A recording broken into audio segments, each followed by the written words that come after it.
你好，我是小云，欢迎你来到这个小角落。今天是我们一起读中文的第19天。今天的短文叫《我为什么喜欢下雨天》。我们一起慢慢来。下雨天有时候不太方便，但是我还是很喜欢。下雨的时候，天气很凉快，不冷也不热，空气也很好。我喜欢坐在窗边看雨，雨从天上落下来，滴答滴答的，很好听。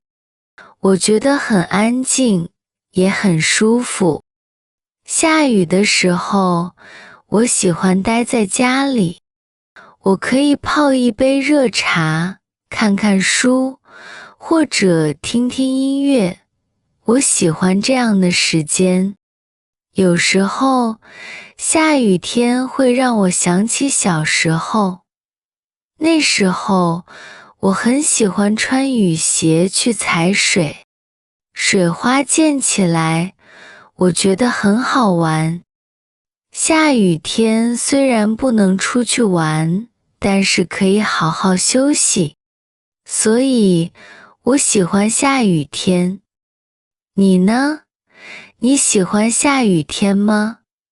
你可以在评论区写一句，我喜欢下雨天。